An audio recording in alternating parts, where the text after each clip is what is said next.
감사합니다. 우리 옆 사람과 인사하겠습니다. 예수님의 이름으로 사랑하고 축복합니다.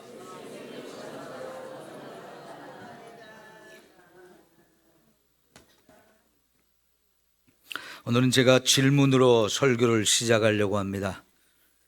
여러분이 알고 있는 하나님은 어떤 하나님이신가요? 여러 가지로 좀 말씀하시는 것이 들리는데요. 그 하나님이 분명히 살아계신 하나님이 맞죠? 네. 하나님은 온 세상을 창조하신 창조주 하나님이십니다. 특별히 그 하나님이 저와 여러분을 창조하셨고 우리의 생명도 그 하나님이 주신 줄 믿습니다. 세상을 창조하신 하나님은 창조한 세상을 내버려 두는 것이 아니고요. 그분이 친히 사랑으로 다스리고 계십니다. 그래서 하나님을 온 세상의 왕이시고 통치자라고 할 수 있습니다. 그리고 그 하나님은 저와 여러분을 구원해 주신 분이십니다. 하나님이 우리를 구원할 때 하나님이 보여주신 것은 사랑이에요. 그래서 우리는 하나님을 사랑의 하나님이라고 표현을 하죠. 더불어서 우리가 또 알아야 될 하나님, 심판하시는 하나님이십니다. 오늘 이 심판하시는 하나님에 대해서 좀 함께 살펴보려고 하는데요. 하나님의 심판은 크게 두 가지로 나누어 볼 수 있는데, 첫 번째 심판은 최후의 심판입니다. 우리가 사는 이 세상이 끝나는 날이 있습니다. 하나님께서 창조한 세상 너무나 아름다웠죠. 그런데 그 세상이 인간의 죄로 인해서 파괴가 되었어요. 결국은 하나님께서 세상을 끝내시는 날이 오는데요. 그 끝내는 날에 하나님은 이 세상에 살았던 모든 사람들을 하나님 앞에 불러 모아놓고 심판을 하시게 됩니다. 그래서 그것을 우리는 최후의 심판이라고 표현을 하는데요. 히브리서 9장 27절 말씀 여러분 잘 아시지요? 한 번 죽는 것은 사람에게 정해진 것이다. 그러나 그 후에는 하나님의 심판이 있다라고 말씀을 하셔요. 저와 여러분이 언젠가 죽음이 찾아올 텐데, 그렇게 죽는 것으로 모든 것이 끝나는 것이 아니고요. 이 땅에 죽은 모든 사람들, 또 살아있다가 주님이 재림을 맞이하는 사람들 모두가 이제 예수 그리스도 앞에 다 서게 되는데, 바로 그 자리가 심판하시는 자리가 되어진다 하는 겁니다. 자, 이 말씀을 좀 우리가 구체적으로 찾아봤으면 좋겠는데요. 요한계시록 20장입니다. 요한계시록 20장 11절부터 15절까지 보겠습니다. 요한계시록 20장 신약성경 제일 마지막 부분에 20장 11절이 있습니다. 한 절씩 사사히 살펴봅니다. 또 내가 크고 흰 보좌와 그 위에 앉으신 이를 보니 땅과 하늘이 그 앞에서 피하여 간 데 없더라. 우리가 살고 있는 하늘과 땅이 다 사라지는 날. 그래서 베드로후서에 보면 이때를 다 불에 타 녹여버리는 때가 있다는 겁니다. 그리고 나서 하나님이 흰 보좌, 백보좌라고 우리가 보통 말하죠. 거기에 앉아 계시는데, 이 12절에 보니까 또 내가 보니 죽은 자들이 큰 자나 작은 자나 그 보좌 앞에 서 있더라. 이 땅에 살았던 모든 사람들, 죽은 사람들, 살아있다 주를 맞이하는 사람도 다 하나님 보좌 앞에 나가 서서 심판을 받게 되는데요. 거기 책들이 펴 있다. 두 가지 책이 있습니다. 하나는 생명책이고 또 하나는 행위를 따라 책들에 기록된 것, 바로 우리의 이 땅에서 살면서 지은 죄들을 기록한 책 두 가지가 펼쳐지는데, 그 생명책에 저와 여러분의 이름이 기록된다고 하면 얼마나 감사한 일이겠어요. 우리가 예수를 믿는 그 순간 저와 여러분의 이름을 하나님이 그 생명책에 기록해 주실 줄 믿습니다. 그러나 그 생명책에 우리의 이름이 기록되지 아니하면 우리가 이 땅에 살면서 지은 모든 죄들을 기록한 이 행위의 책이 펼쳐지고 그 펼쳐진 내용들이 우리 앞에 보여지는 날 우리는 감히 눈을 들어 하나님을 볼 수가 없을 것이고 그 자리에 설 수가 없는 자라는 것을 깨닫고 두려움에 쌓이게 될 것입니다. 바다가 그 가운데서 죽은 자들을 내주고 또 사망과 음부도 그 가운데서 죽은 자들을 내어주매 각 사람이 자기의 뭐대로? 행위대로 심판을 받는다라고 말씀을 하십니다. 사망과 음부도 불못에 던져진다.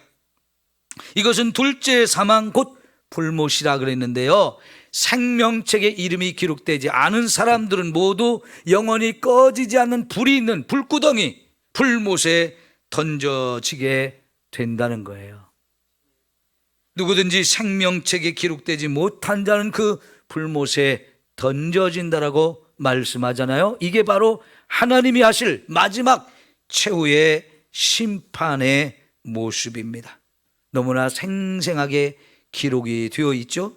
특별히 거기 보면 사람들의 각 사람이 자기의 행위대로 심판을 받는다 그랬는데 이 말씀을 조금 더 구체적으로 설명해 주는 말씀이 로마서 2장에 있습니다. 로마서 2장으로 한번 가봅시다.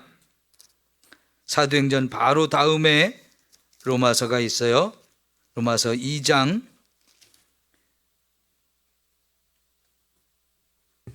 6절부터 보겠습니다.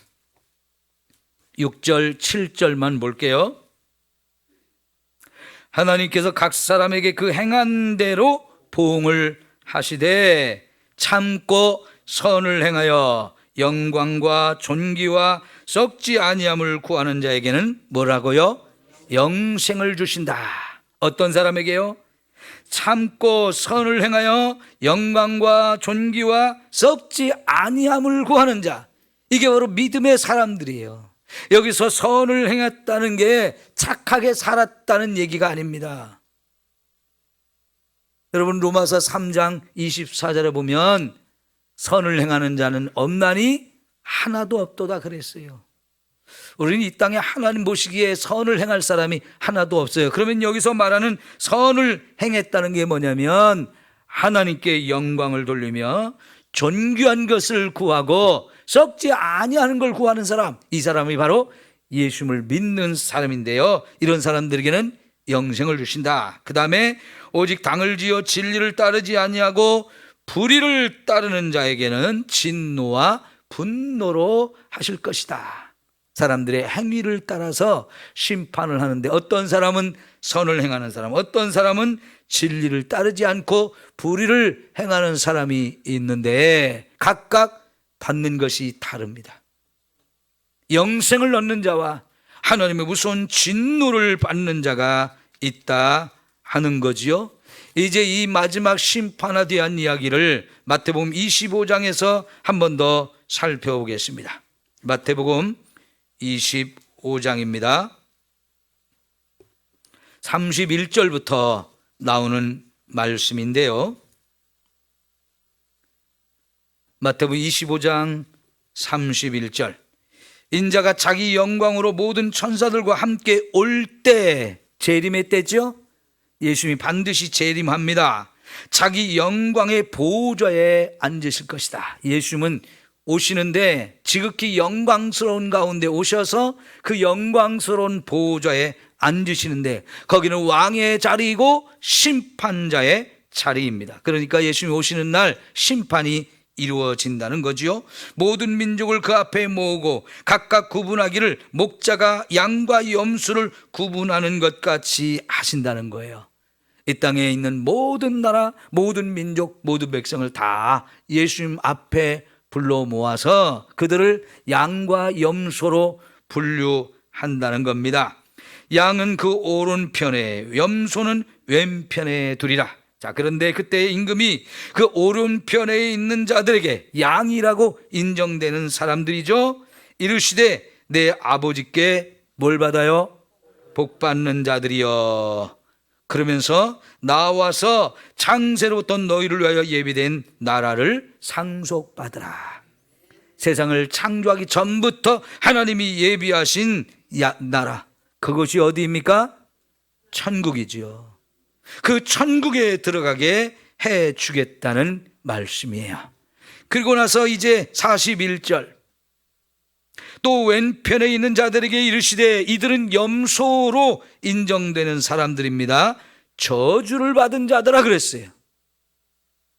나를 떠나서 마귀와 그 사자들을 위하여 예비된 영원한 불, 꺼지지 않는 지옥의 불에 들어가라라고 말씀을 하셔요. 그러면 여러분, 저와 여러분은 양으로 분류할 것 같아요? 아니면 염소로 분류하실 것 같습니까? 당연히 양으로 분류가 되어야 하죠. 이건 분명히 이제 마태복음 25장이나 요한계시록 20장이나 모두가 하나님의 최후의 심판에 관한 말씀인데, 여러분 이 말씀들을 꼭 기억하십시오. 하나님이 마지막 날에 모든 사람들, 이 지구상에 살았던 모든 사람들을 불러 모아놓고 심판하실 때가 옵니다. 이 심판을 피할 자가 아무도 없다는 것입니다. 저와 여러분도 이 심판대 앞에 서게 될 것이고, 그 자리에서 지옥 갈 사람, 천국 갈 사람으로 나누어지게 될 것입니다. 두려운 모습이죠. 자, 그런데 여러분 걱정하지 마십시오. 왜 걱정하지 않아도 될까요? 자, 요한복음 5장 24절을 보십시오. 제가 말하는 것보다는 하나님의 말씀으로 확인하는 게 더 좋죠. 요한복음 5장 24절 말씀입니다.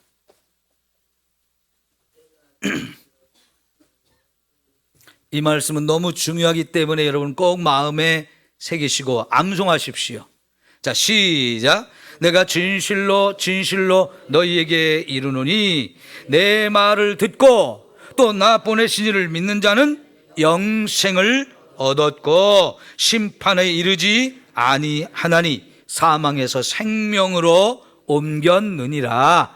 아멘. 여기 분명히 주님이 약속하십니다. 내가 진실로 진실로 너희에게 이르노니 내 말을 듣고 나 보내신 이를 믿는 자, 하나님을 믿고 예수님을 믿고 예수님의 말씀을 듣는 자, 이 사람들에게는 뭘 주신다고요? 영생을 얻었고. 이게 미래형이에요, 과거형이에요? 과거형이죠. 영생을 얻을 것이다 라고 말한 게 아니고 얻었다는 거예요. 이미 예수를 믿는 순간 저와 여러분에게는 이 영생이 주어졌습니다. 뿐만 아니라 그래서 저와 여러분에게는 심판에 이르지 아니한다. 이 심판이 바로 아까 말씀드린 마지막 날의 최후의 심판인데요, 그 심판대 앞에 우리가 서기는 하지만 심판받을 게 없다는 거예요. 왜? 사망에서 생명으로 이미 옮겨졌다라고 말씀하시죠. 여기도 과거형이에요. 미래형이 아니고 과거형. 저와 여러분이 예수를 믿는 그 순간 저와 여러분의 이름은 생명책에 기록이 될 것이고 심판에 이르지 아니하고 사망에서 생명으로 옮겨지게 되어지는 거예요. 그러니 여러분, 이 말씀이 여러분에게 주님, 나도 예수님을 믿습니다, 나도 하나님을 믿습니다, 이게 되어지면 아무리 마지막 날 심판대 앞에 선다 할지라도 우리는 심판을 두려워할 필요가 없습니다. 그때 예수님께서 저와 여러분을 변호해 주신다는 얘기예요.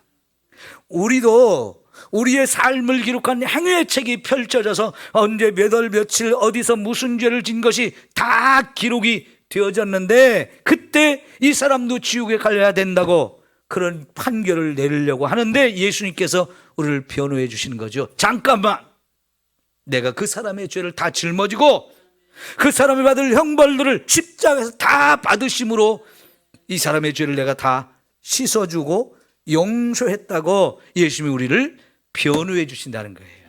그러면 더 이상 이 심판이 우리에게 임하지 아니하고 우리는 통과 이렇게 되어지는 거죠.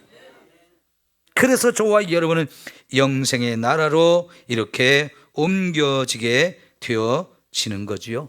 그러니 여러분, 이 마지막 날 심판이 있다 해도 우리는 이것을 조금도 두려워할 것이 없는 것이지요. 이게 바로 구원의 은혜입니다. 이렇게 구원받는 자는 이제 천국에서 영원히 함께 살게 되는 거죠. 바로 이것 때문에 저와 여러분이 예수님을 믿어야 하는 겁니다. 그러나 분명히 이 말씀을 통해서 다시 한번 확인하십시오. 예수님을 믿지 아니하면 심판을 받고 지옥의 멸망을 당하게 되어질 것입니다. 자, 이제 두 번째 하나님의 심판이 있는데요, 그 부분을 오늘 잘 들으셔야 돼요. 이게 저와 여러분이 살아가는 동안에, 이 땅을 살아가는 동안에 하나님이 최후의 심판 말고 즉결 심판을 하시는 경우들이 종종 있기 때문에 이거를 오늘 우리가 잘 확인하고 알아야 된다 하는 거예요. 자, 다시 한번 로마서 2장으로 돌아가서 1절부터 5절까지를 살펴보겠습니다. 로마서 2장 1절부터 5절까지 말씀인데요, 제가 빠르게 읽습니다. 그러므로 남을 판단한 사람아, 누구를 막론하고 내가 핑계하지 못할 것은 남을 판단하는 것으로 내가 너를 정죄함이니 판단은 내가 같은 일을 행함이니라. 그러니까 남을 판단할 게 없어요. 너나 나나 다 그렇고 그런 놈이란 얘기예요. 이런 일을 행하는 자에게 하나님이 뭐 한다고요? 심판이 진리대로 되는 줄 우리가 아노라. 이런 일을 행하는 자를 판단하고도 같은 일을 행하는 사람아, 내가 하나님의 심판을 피할 줄로 생각하느냐? 혹 내가 하나님의 인자하심이 너를 인도하여 회개하게 하심을 알지 못하여 그의 인자하심과 용납하심과 같이 길이 참으심이 풍성함을 멸시하느냐?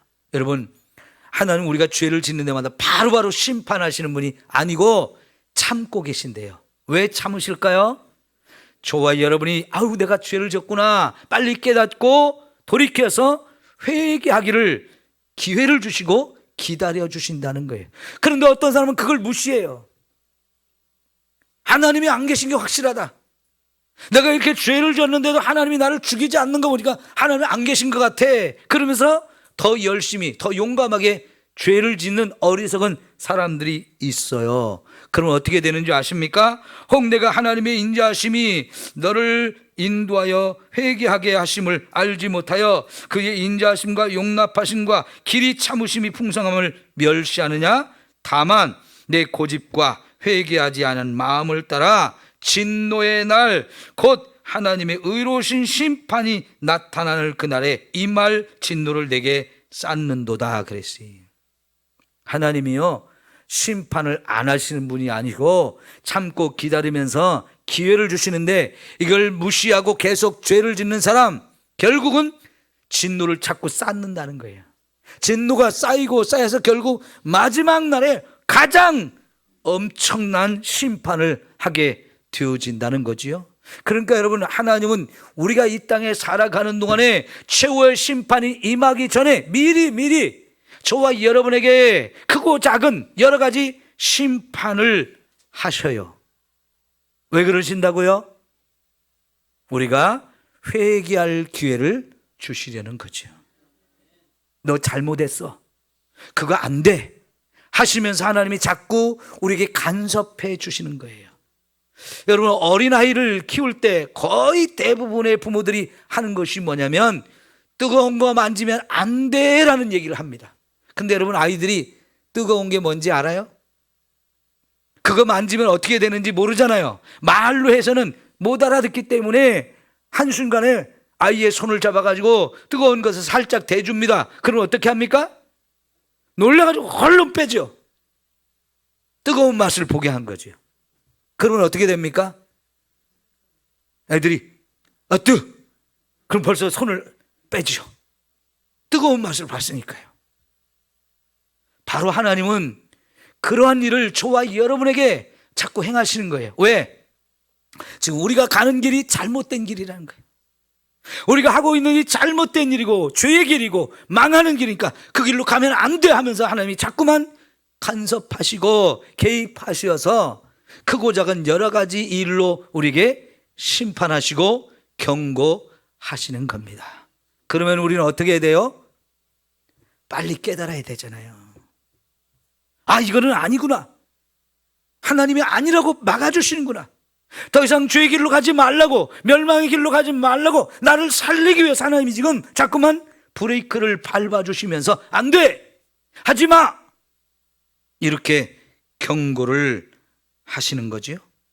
그러면서 기회를 주시고 깨닫게 하시고 돌이켜서 바른 길로 가게 하시는 겁니다. 오늘 우리가 읽은 말씀에 나오는 이 헤롯이 바로 그런 하나님의 경고의 메시지를 듣지 아니하고 거부하다가 그냥 한 방에 가버렸어요. 하나님 무서운 즉결 심판을 받은 거지요. 여러분, 이미 우리는 5장에서 아나니아와 삽비라 이야기를 보았어요.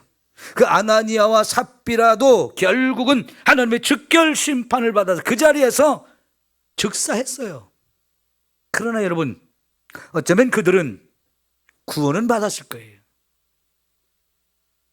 그의 죽음을 통해서 신앙생활하는 사람들에게 잘못되면 안 된다고 크게 경고를 하시는 그런 일이 있었는데, 자, 이번에 12장에서는 헤롯 대왕, 당시 유대인들을 다스리는 헤롯 대왕이 하나님의 심판을 받아 죽음을 당했는데요. 12장 1절부터 마지막 절까지가 다 그 사람 이야기인데, 그는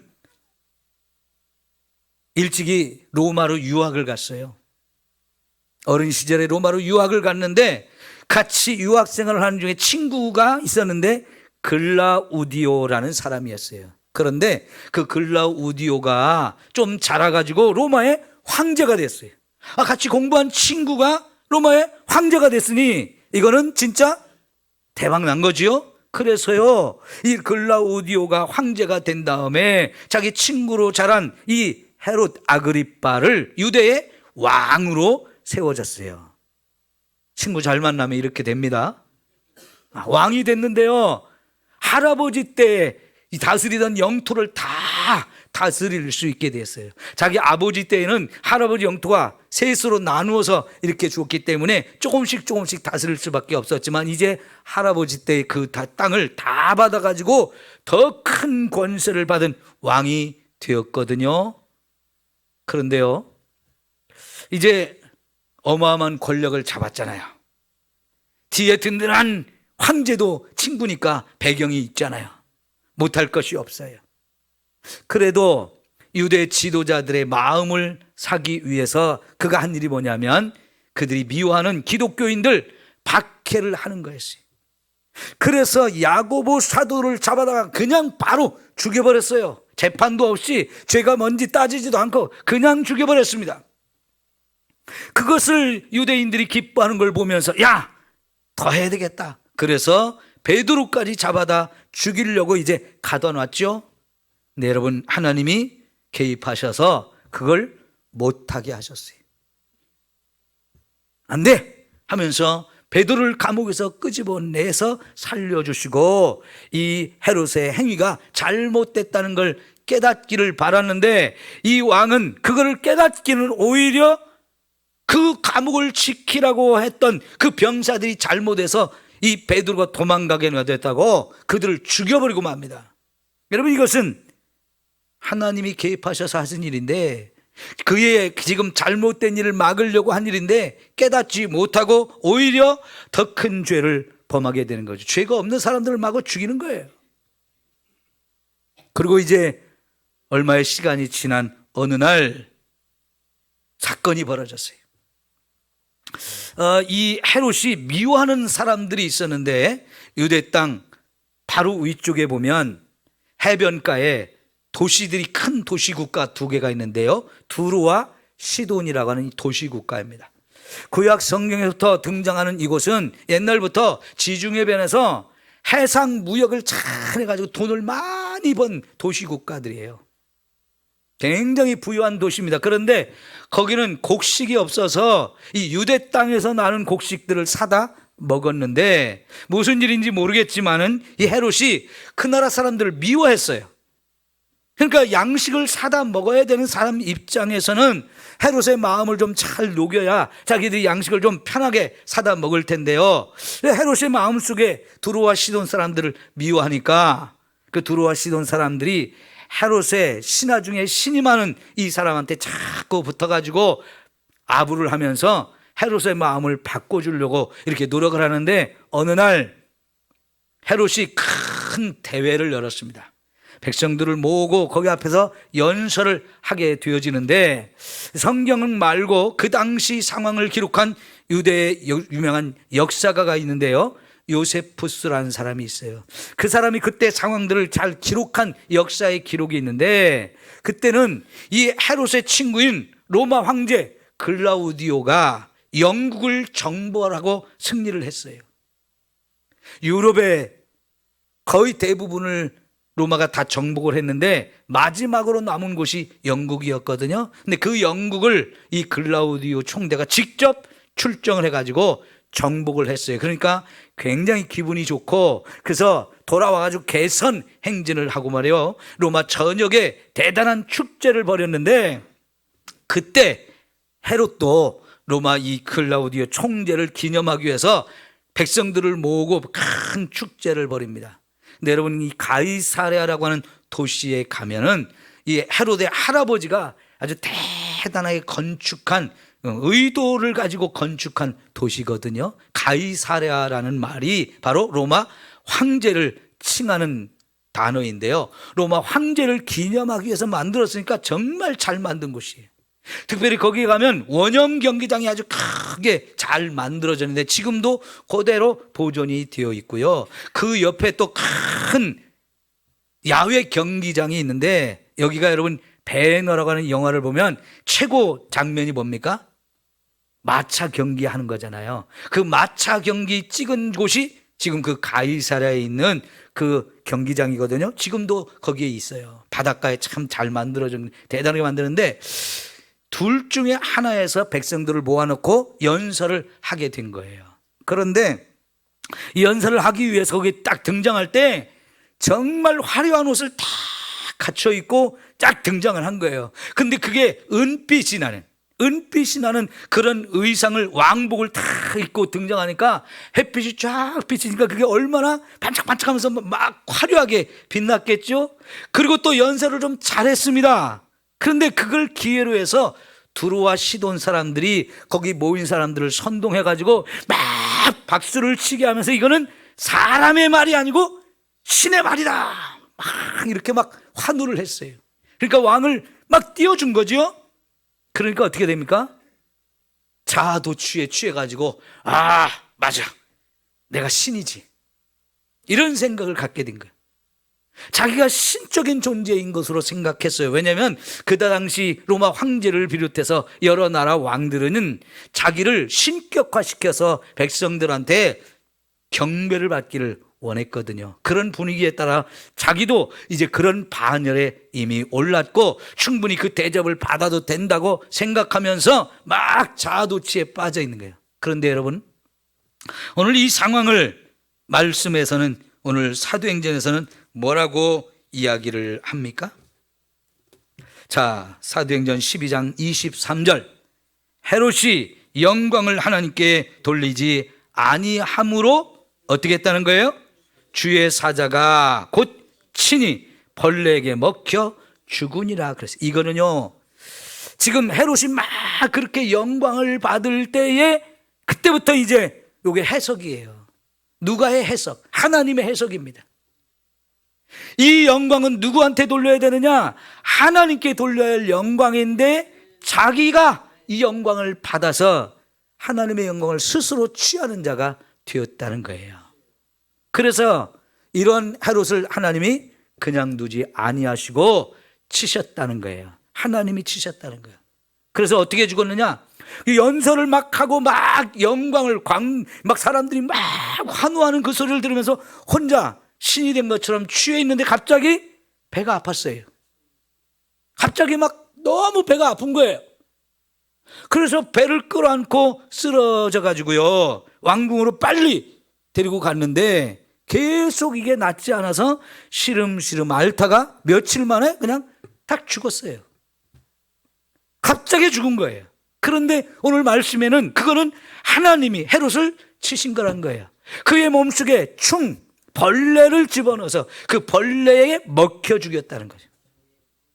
여러분, 아무리 큰 권세를 가진 사람이고 그가 두려워할 것이 없고 못할 것이 없는 사람이지만 눈에 보이지 않는 작은 세균 같은 벌레에 그가 한 방에 쓰러지잖아요. 이것을 볼 때 사람들이 어떻게 생각하느냐는 다 다릅니다. 어떤 사람은 뭐라 할까요? 이상하다. 근데 우연히 그렇게 된 거지. 참 재수없네. 가질 것 다 가진 사람인데, 못할 것이 없는 사람인데 참 안 됐다, 불쌍하다, 이렇게 대부분은 생각할 거예요. 그런데 여러분, 이거는 하나님이 말씀하신데 내가 그를 죽인 거다. 벌레로 그를 먹어서 죽게 만들었다. 하나님의 심판이다라고 말씀을 하셔요. 오늘 또 여러분, 우리 주변에서 수많은 일이 일어날 때 저와 여러분은 어떤 눈으로 그걸 보시나요? 이게 굉장히 중요한 거예요. 에이, 저 사람 재수 없어 그렇게 됐구나. 에이, 저 사람 미련해서 그렇게 된 거야. 참 안 됐다, 끌끌 차면서 그런 걸로 끝나기가 쉽거든요. 그러나 여러분, 저와 여러분은 말씀의 눈으로 그걸 보고 해석할 수 있어야 돼요. 하나님이 우리에게 뭐라고 말씀하시는지, 하나님의 눈이 어떤 것인지를 우리가 가져야 돼요. 그래야 그 속에서 하나님이 일하고 계시는 것, 하나님이 왜 그런 일을 하셨는지를 우리가 알 수 있는 거지요. 그거는 저와 여러분의 삶에도 그런 평가가 필요한 거예요. 내가 왜 오늘 이런 일을 만났는가? 오늘 우리 가정에 왜 이런 일이 생겼는가? 왜 하면서 물어야 되는데요, 답을 찾지 못한 사람은 하나님을 안 믿어도 하나님 또 원망해요. 왜 나에게 이러시냐고, 내가 뭘 잘못했다고 그러시냐고. 하나님을 안 믿는 사람도 하나님께 삿대질하고 잘못되고 어리석은 생각을 하는 사람이 많아요. 정말 하나님이 그렇게 내게 질병을 갖다 주고 고난을 당하게 하고 내가 하는 일을 안 되게 하고 뭔가 이렇게 원하는 일이 힘들게 어렵게 가로막으신다면 분명히 하나님의 뜻이 있겠죠. 왜 그러시는지 우리가 하나님께 물어서 그걸 깨달아야 돼요. 하나님이 그렇게 해서라도 저와 여러분을 바른 길로 가게 하시는 하나님의 계획과 섭리가 있다는 얘기죠. 그걸 못 깨달으면 좀 더 크게, 좀 더 큰 재앙으로, 더 큰 일로 우리를 어렵게 하고 힘들게 하셔요. 그래도 깨닫지 못하면 결국은 하나님께서 헤롯을 죽이듯이 저와 여러분이 영영 기회를 받지 못할 수도 있어요. 하나님은요, 사랑의 하나님이시기 때문에 매를 들고 오시지만 그분은 사랑으로 행하시는 분이에요. 사랑의 매라고 얘기하잖아요. 사랑의 매. 알지 못하는 사람은 무슨 사랑의 매가 있냐고, 매는 매지 무슨 거기 사랑의 매냐고 말하는데요, 진짜 그것은 사랑의 매입니다. 이걸 회초리를 때려서라도 정신 바짝 차려서 그 일을 하지 말라고. 그건 멸망의 길이니까, 그건 죽음의 길이니까, 해서는 안 되는 길이니까 하지 말라고, 가지 말라고 매를 들어 치시는 거죠. 그렇게 해서라도 저와 여러분을 살리고 생명의 길로 이끌고자 하시는 거예요. 그럴 때 우리는 깨달아야 합니다. 깨달아야 돼요. 존귀에 처하나 깨닫지 못하는 자는 멸망할 짐승과 같다 그랬어요. 깨닫지 못하는 사람은 멸망당하는 짐승처럼 그렇게 망한다는 겁니다. 하나님이 저와 여러분에게 깨닫게 하시려고 주시는 이 하나님의 간섭, 하나님의 개입을 왜 그러세요 하고 따지고 늘지 마시고요. 불평하고 원망하지 마시고 정말 왜 그러셨을까? 하나님 나를 사랑하신 분이 맞는데 왜 나를 이렇게 힘들게 하실까? 왜 이렇게 고난이 있는 건가? 왜 내가 원하는 일을 못하게 가로막으시는가? 그게 하나님의 뜻이 무엇인지를 깨달아야 우리가 생명의 길로, 축복의 길로 가게 되어줄 줄 믿습니다. 헤롯은요, 3가지 큰 죄를 범했어요. 예수님의 사도 야고보를 죽였습니다. 베드로를 또 죽이려고 했고요, 교회를 핍박했어요. 그리고 심히 교만했어요. 여러분, 이 사도행전을 보면 4장에서 베드로가 3장에 나면서 안진병이 된 사람 고쳐졌죠. 사람들이 막 베드로를 주목합니다. 요한을 주목합니다. 야, 저 사람이 저 사람을 치유했어. 그러니까 베드로가 뭐라고 그래요? 이건 우리가 한 일이 아니다. 예수님이 하신 거다. 예수님께 영광을 돌려요. 10장에서도 고넬료의 집에 초대를 받아갔을 때 고넬료가 베드로를 보자마자 엎드려 절하면서 하나님처럼 생각하고 하나님께 경배하듯이 합니까? 베드로가 깜짝 놀라서 자기도 무릎 꿇고 앉아 일으키면서 제발 그러지 마시오. 나도 당신과 똑같은 사람입니다. 자기가 하나님께 돌아갈 영광을 취하지 않잖아요. 14장에도 보면 바울이 바나바와 함께 이제 첫 번째 선교 여행을 갔는데 루스드라에 갔을 때도 나면서부터 안진병이가 있어가지고 그를 한 번에 치료해 줬어요. 그랬더니 소문이 온 동네에 퍼져가지고 그 동네 사람들이 다 몰려와가지고 재물을 가지고 왔어요. 왜요? 바나바는 제우스 신이라고 하고 바울은 그 제우스 신의 대변인 헤르메스 신이라고 하면서 막 그들이 그리스 로마 사람들이 섬기던 신에게 제사를 드리듯이 제물을 가지고 와서 막 신이 우리 가운데 살아왔다고 제사를 드리려고 할 때 놀라가지고 하지 말라고 해서 나도 여러분과 똑같은 사람이라고 합니다. 그러면서 예수 그리스도의 생명의 복음을 전하고 많은 영혼을 구원하거든요. 여러분, 헤롯에게도 분명히 하나님이 기회를 주셨잖아요. 베드로를 죽이려고 할 때 안 돼 하면서 하지 못하게 하셨어요. 하나님의 개입으로 된 겁니다. 근데 그걸 깨닫지 못하고 오히려 그 베드로를 지키라고 간수로 세웠던 이 병사들을 다 죽여버리고 더 큰 죄를 범하잖아요. 그러다가 이제 하나님의 기회를 묵살해버리고 그렇게 교만하다가 결국은 죽음을 당합니다. 여러분, 하나님은 이렇게 심판할 자는 반드시 심판하셔요. 하나님이 사람들을 심판하는 방법은 수십만 가지, 수백 가지가 넘어요. 여러분, 지금 저와 여러분이 여기에 앉아있고 숨을 쉬고 있는 게 기적 아닐까요? 지금 이 시간에도요, 수없이 많은 이유로 인해서 죽은 사람들이 많아요. 며칠 전에도 우리 심정의 집사님이라고 하는 분이 병원에 입원을 했는데 너무 어지러워가지고 병원에 가셨는데요, 검사를 해보니까 이석증이래요. 그래서 다행히 이석증을 이제 치료를 하셨는데 그거를 검사하다가 큰일을 발견했어요. 뇌의 동맥이 꽈리처럼 확 부풀어져 가지고 터지기 일보 직전. 그걸 발견한 게 얼마나 다행이에요. 그거 터지면 어떻게 될까요? 식물 인간이 될 가능성이 너무나 많거든요.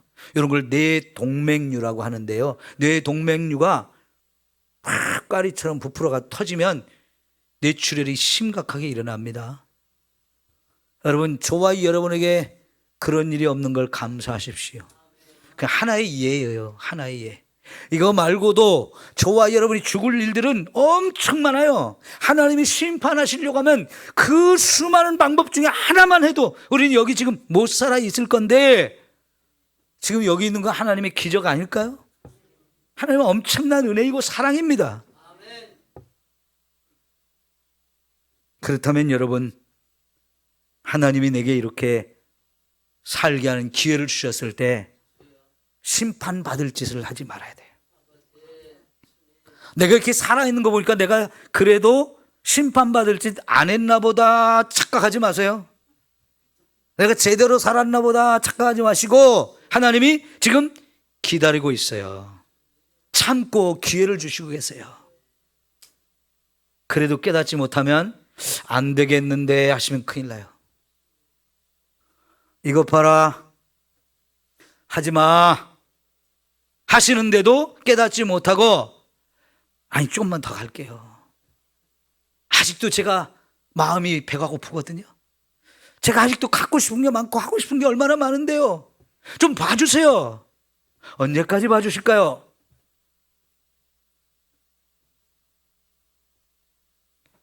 하나님도 참지 않으실 때가 있어요. 하나님의 그 기회를 멸시하지 마시고 믿음으로 설 수 있기를 축원합니다. 오늘 마지막 말씀의 끝부분에 보면 하나님이 헤롯을 이렇게 심판하신 이유가 나옵니다. 24절, 하나님의 말씀은 흥황하여 더하더라. 갑자기 헤롯에 대한 이야기 딱 끝나고요, 헤롯이 죽자 무슨 일이 벌어졌어요? 하나님의 말씀이 더 많은 사람들에게 증거되며 더 많은 영혼이 구원을 받았다는 거예요. 이것 때문에 헤롯을 심판하신 거예요. 지금 하나님은 영혼을 구원하기를 원하셔요. 죽어가는 영혼을 살리기를 원하셔요. 그래서 이렇게 막 열심히 전도하고 열심히 영혼을 구하는데, 그걸 방해하는 헤롯 더 이상 견딜 수가 없으셔서 하나님이 죽여버리신 거예요. 또 하나, 바나바와 사울이 부주하는 일을 마치고 마가라는 요한을 데리고 예루살렘에서 안디옥으로 돌아왔어요. 그리고 이제 13장이 시작되어지는데, 13장 되면 바로 하나님께서 안디옥 교회에 있는 바나바, 바울 선교사로 파송하라고 하잖아요. 하나님은 그 일을 하시는 거예요. 그 일을 위해서 예루살렘의 중심 일꾼이었던 마가까지 데리고 가서 그 마가도 선교에 동참하게 하시거든요. 여러분, 마가가 어떤 사람입니까? 마가의 다락방의 주인이에요. 그의 집을 예수님과 그의 사도들과 초대교회 오픈해서 그 집이 교회가 되게 하고 성령 충만한 자리가 되게 하고 교회가 시작되게 하는 그런 축복의 자리, 그 주인공이 마가였는데요. 마가를 이제 예루살렘에서 안디옥으로 보내서 선교에 참여하게 하시잖아요. 지금 하나님 하시고자 하는 일이 이런 일이에요. 근데 그걸 막잖아요. 그러니까 하나님이 심판하시는 거예요. 사랑하는 성도 여러분, 지금도 세상에는 교회를 박해하는 사람들이 있어요. 하나님의 살아계심을 알지 못해서 하나님의 일을 자꾸 가로막고 못하게 이걸 방해하는 사람들이 있어요. 하나님이 언제까지 그들을 참으실까요? 하나님이 심판하시는 날이 있을 수 있어요. 오늘 저와 여러분, 하나님의 뜻이 뭔지를 더 분명하게 알겠죠? 복음을 전해서 영혼을 구원하는 일, 하나님 나라를 계속 확장시켜 나가는 일, 하나님 우리를 통해서 하기를 원하셔요. 그러면 우리는 주님이 주신 이 기회에 더 열심히 이 사명을 감당하며 살아야 할 줄 믿습니다. 하나님의 심판의 대상이 아니라 하나님이 인정하시고 잘했다고 충성된 종이라고 축복하시면서 상급을 주시는 저와 여러분이 되어지기를 축원합니다. 기도합시다. 하나님 아버지, 오늘 우리에게 참 믿음을 주옵소서. 하나님은 분명히 우리를 구원하시고 사랑하시는 분이기도 하지만 때로는 이렇게 무서운 심판을 하시는 분임을 깨닫게 하옵소서. 최후의 심판에서 우리를 건져주시어서 사망에서 생명으로 옮겨주신 우리 예수님 감사합니다. 그 은혜 누리며 사는 동안에 하나님께서 우리 간섭해 주시고 또 이렇게 우리의 죄를 막아주실 때마다 바로 깨닫고 믿음과 생명의 길로 달려가는 저들 되게 하시고 주님이 맡겨준 사명을 잘 감당하는 우리 삼성교회 모든 성도들이 되게 하옵소서. 잘못된 길, 어리석은 길, 미련한 길, 멸망의 길로 가는 성도들이 없게 하시고 교만하고 고집스럽고 깨닫지 못하는 자가 되지 않게 하옵소서. 하나님이 간섭하시고 기회 주실 때 깨닫고 믿음으로 바로 서게 하여 주옵소서. 예수님의 이름으로 기도하옵나이다. 아멘.